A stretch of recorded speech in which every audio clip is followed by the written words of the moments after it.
এই ফিতনাময় পরিবেশে যারা আল্লাহকে ভালোবাসতে পারবে, দুনিয়ার এই ভালোবাসার মোহটা ত্যাগ করতে পারবে, শুধু আল্লাহর জন্য বাঁচবে, আল্লাহর জন্য চলবে, আল্লাহর জন্য বলবে, আল্লাহর জন্য খাবে, আল্লাহর জন্য ইবাদত করবে, আল্লাহর জন্য মরবে, এই মানুষগুলো ইনশাল্লাহ পরকালে মুক্তি পাবে। আর তাদের এই কাজটা করার জন্য আল্লাহ পাক একজনকে রোল মডেল দিয়ে দিয়েছেন। তিনি হচ্ছেন আমাদের প্রিয় নবী সাল্লাল্লাহু আলাইহি ওয়াসাল্লাম।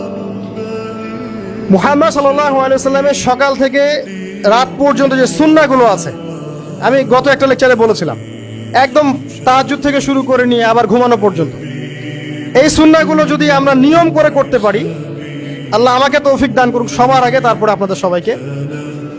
একটা বছর করতে পারলে আপনি আবিষ্কার করবেন আপনি নতুন মানুষে পরিণত হয়েছেন ইনশাআল্লাহ। এটাই একমাত্র পথ। রাতে আর্লি ঘুমানো, একটু তাহাজ্জুদে ওঠার চেষ্টা করা, 2 রাকাত 4 রাকাত নামাজ পড়া, ফজরটা জামাতে পড়া, ফজরের পরে জিকির আজগার করা, কোরআন তেলাওয়াত করা, পারলে ইশরাকের নামাজ পড়া। এরপর কাজে চলে যান, পড়াশোনা করেন, চাকরি করেন, ব্যবসা করেন, হালাল করেন, হারামে যান না, মানুষকে ঠকান না, দুর্নীতি করেন না। আল্লাহ সব দেখেন, আল্লাহ কনসিয়াসনেস। 5 ওয়াক্ত নামাজ, যোহর, আসর, মাগরিব সব টাইম টু টাইম পড়লেন।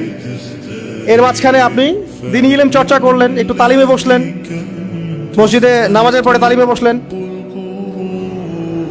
আর কি, রাতের বেলা আর্লি বাসায় ফিরলেন, পরিবারকে সময় দিলেন, প্রত্যেকটা কাজ দোয়া পরে করলেন। হিসনুল মুসলিম বইটা কিনলেন, সেখানে সব দোয়া দেওয়া আছে। একটু জিকির করলেন, 2টা হাদিস পড়লেন, একটু কোরআন তেলাওয়াত করলেন। এগুলো করতে করতে দেখবেন দিনটা চলে যাবে। আর এখন তো দিন ঘন্টার মতো চলে যায়, কিয়ামতের আলামত। বছর যাবে মাসের মতো, মাস সপ্তাহের মতো, আর সপ্তাহ দিনের মতো।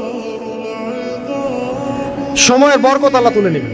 এই সুন্নাহ যদি অনুসরণ করতে পারি ইনশাআল্লাহ তাআলা, আমরা রাসূলুল্লাহ সাল্লাল্লাহু আলাইহি ওয়াসাল্লামের সুপারিশ পাবো ইনশাআল্লাহ।